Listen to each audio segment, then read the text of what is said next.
So let's go in and get rid of all this. And again, why not? It's only 3 tags.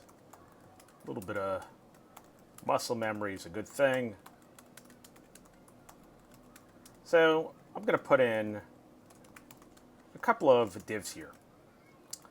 And I'm going to start out by using classes. So one of the things that we could end up doing is that we could go over here and I'm going to put a class here and I'm going to call this blue square. Divs need to be enclosed. They need to have an opening tag and a closing tag. We'll see some other tags can be self-enclosing, but divs can't. They have to have some content in them. We're going to also do a red square, and let's do green as well. So if I just went and did this and refreshed, even though they're there in the DOM, they don't take up any height, and I don't end up seeing them. They have a width, but the fact that they have no height makes them pretty much disappear. Well, a few things that I could end up doing here. I could start putting classes in there, and I'm going to start out by putting them in the head of my document. So look, in the long term, this is not going to be a great idea because we're going to want to separate these things out. We're going to have a lot of styles. But for now, it's fine as you're learning to do something like this. And if we want to control how this looks, what we could end up doing is we could create a class. So a class gets created with a dot. So this now will have the styles that are associated with the rules that we have here. Now, right now, we don't have any rules. If I was to refresh here, one thing I would see, you would say, yeah, I'm picking this up. I'm giving you the styles for blue square, but there is no blue square. And this has to be exact. If I was to go over here and make that capitalized,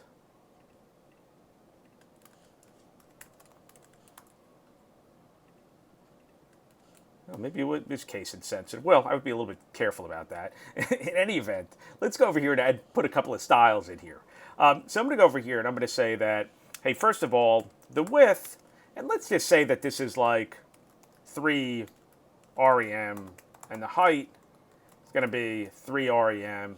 If we think about what pixels are, then probably looking at 72, if I remember this from typography, 72 pixels, I think, generally is about 1 inch.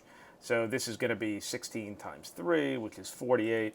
Should be somewhere around a half an inch. Of course, I still don't end up seeing it here, 48 by 48. So again, I could see it when I end up clicking over it, but I have nothing in it. So I'm going to give this a background color, and I'm just going to do plain old blue. So now I could end up seeing this blue square. And again, if you want to know what the available CSS attributes are, again, there's a ton of them here.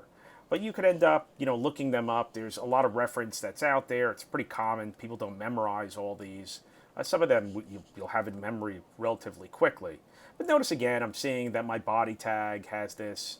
Again, sometimes I forget if it's, it's going to have padding that's associated with it.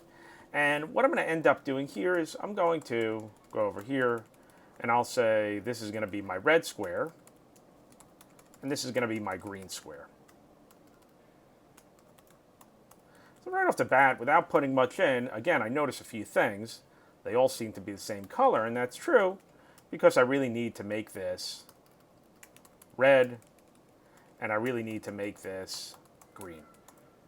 And this is fine. They're all sort of sitting on top of each other here with different colors.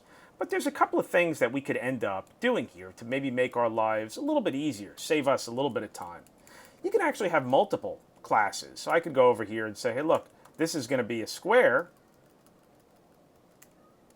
but it's going to be blue. And this is going to be a square, and it's going to be red. And this is going to be a square, and it's going to be green. Now, once I end up doing that, everything will end up disappearing. But what this allows me to do is to come up here and change this to square. Say, hey, look, if you are a square, you've got this width and you've got this height. If you're blue, you've got a background color of blue. If you're red, you've got a background color of red. If you're green, you've got a background color of green.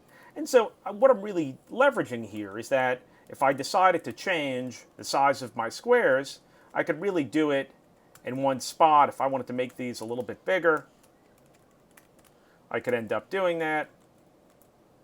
And so now my squares are a lot bigger here. I can also do something pretty easily by saying, hey, look, I want to have some margin outside of each of these squares.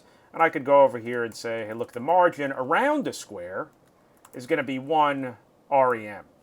And now I'll find that there is a space that's around them. Again, one of the things that we see here is that there's an overlapping of the margin between those. So the margin between these two is not 2 rem, right? It ends up just being 1 rem, and we can end up seeing that here. Again, 1 rem corresponds to, again, by default here, 16 pixels, as opposed to if we end up looking at our body tags, we've got our body tags and we've got some other margin that's out here.